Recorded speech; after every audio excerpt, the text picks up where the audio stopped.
Let's do a no-nonsense fuel filter change on my LMM Duramax. The tools you're gonna need for this job is a trim removal tool or a flathead screwdriver, a socket set, a spanner wrench, adjustable filter wrench, and some gloves, because chances are you will get wet on this ride. All right, so you're gonna have a couple bolts and plenty of push pins. So you gotta get this whole fender wall out so you can access the fuel filter up there.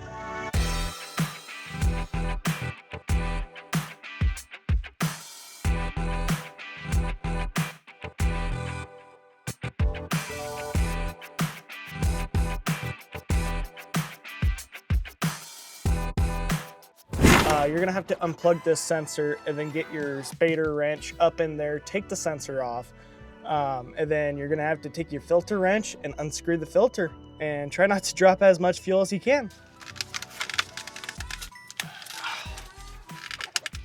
We got it loose, so now we gotta carefully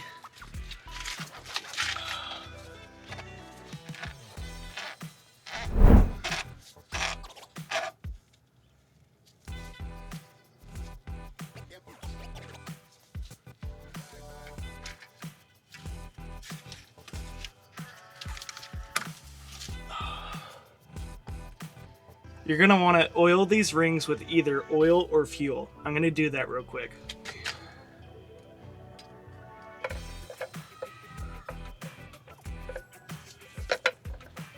Once you have successfully lubricated both your O-rings and put the sensor back on, you are ready to put your new filter on.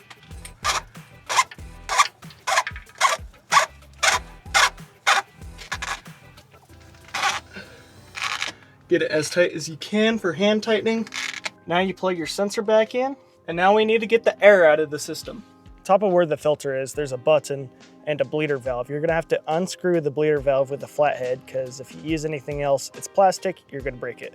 So I'm gonna show you what you need to do to bleed out the fuel system.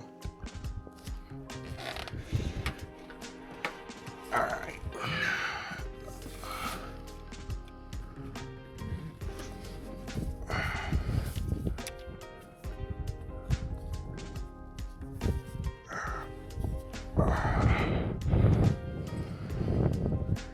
Okay, you're gonna wanna start depressing the button until fuel comes out where you unscrewed that bleeder valve.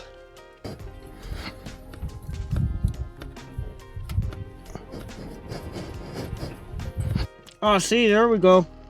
That took a long time, but it finally came out the top. Yep, we're good.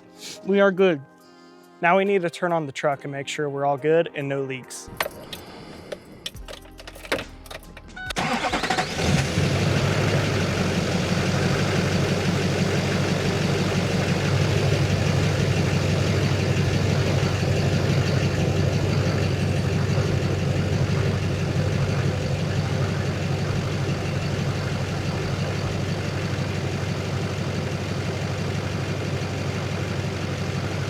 That's an easy job, easy done.